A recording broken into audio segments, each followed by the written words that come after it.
Subscribe कीजिए हमारा YouTube channel फसी परदेसी टीवी और इस बेल आइकन को दबाइए हमारी वीडियो सबसे पहले देखने के लिए, और ये बिल्कुल फ्री है।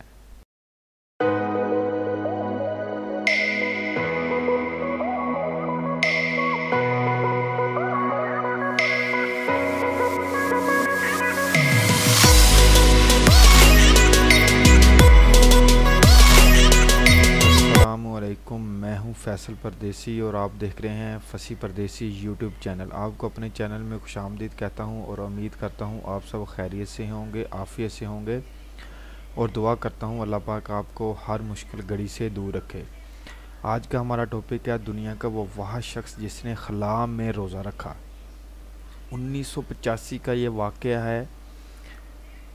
1985 में खला में जाने वाले पहले अरब खलाबाज शहज़ादा सुल्तान बिन सलमान ने 1405 हिजरी के रमज़ान में अमरीकी स्पेस शटल डिस्कवरी के सफ़र के दौरान रोज़ा रखा था। रमज़ानुल मुबारक की आमद है और हर कोई इस माह मुबारक की तैयारियों में मसरूफ़ है। एक तरफ जहां दुनिया भर के मुसलमान माह सियाम की आमद और रोज़े रखने की तैयारी कर रहे हैं, वहीं दुनिया का एक वह शख्स ऐसा भी है जिसने दुनिया भर से अपने खलाह में रोज़ा रखने का तजर्बा शेयर किया। जी हाँ, खलाहबाज शहज़ादा सुल्तान बिन सलमान दुनिया के वो वह शख्स हैं जिन्होंने ज़मीन से बाहर खला में रोज़ा रखा था।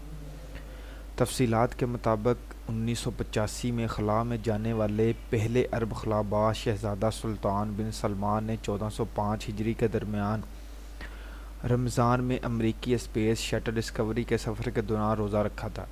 कुछ अरसे पहले अरब न्यूज़ को दिए गए एक इंटरव्यू में शहज़ादा सुल्तान ने इस बारे में अपने तासरात का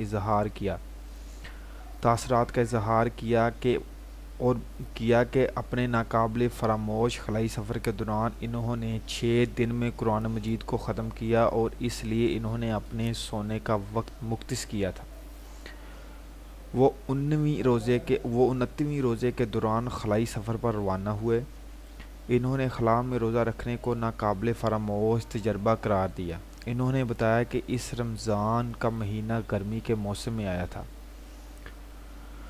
जबकि मैं ब्यूस्टन में स्पेस सेंटर में इस सफ़र के लिए ख़ुसूसी तरबियत ले रहा था। तरबियत के दौरान हमें शदीद गर्मी और प्यास की कैफियत से गुजारा गया। ये सफ़र पहले 24 रमज़ान को शेड्यूल था, मगर 29वें रोज़े तक इल्तवा में चला गया। इस तरबियत के दौरान मैं रोज़ा रखता रहा और नासा के डॉक्टरों ने रोज़े से मेरी सेहत पर मरतब होने वाले असरात का तजर्बा भी किया। 29वें रोज़े को मैं अपनी टीम के हमरा खलाई शटल पर रोज़ा रख कर सवार हुआ, जबकि खला में रोज़े के औकात के हवाले से मैंने सऊदी आलम शेख अब्दुल अज़ीज़ बिन बाज से मशवरा भी किया। सऊदी शहज़ादे ने कहा कि मजहबी आलम ने मुझे बताया कि मैं सहर और इफ्तार इस वक्त के मुताबिक करूं जहां मैं रोज़ा रख कर सफ़र पर रवाना हुआ था। मैंने अपना सफ़र फ्लोरिडा से शुरू किया था। इन्होंने कहा कि मैंने इस अमरीकी रियासत में सूरज ग़रूब होने के वक्त जहन में बैठा लिया, जबकि मैंने रेडियो पे सुना कि सऊदी अरब में अगले दिन ईद है। तहम मैंने खला में देखा, लेकिन इस दिन नया चाँद मुझे नज़र नहीं आया, जबकि अगले दिन मैंने नए चाँद को देखा और सऊदी साइंसी टीम को इस बारे में आगाह किया। इसके बाद सऊदी हुकाम ने तहकीकात करके तस्दीक की कि रमज़ान का एक रोज़ा रह गया है और इसका कफ़ारा अदा करना होगा।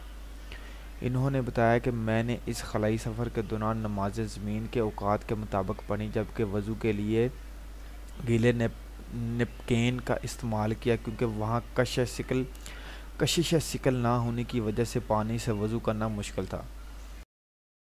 पाबंदी करें। वीडियो पसंद आई तो लाइक शेयर कमेंट ज़रूर कीजिएगा। दुआओं में याद रखिएगा। अल्लाह निगहबान।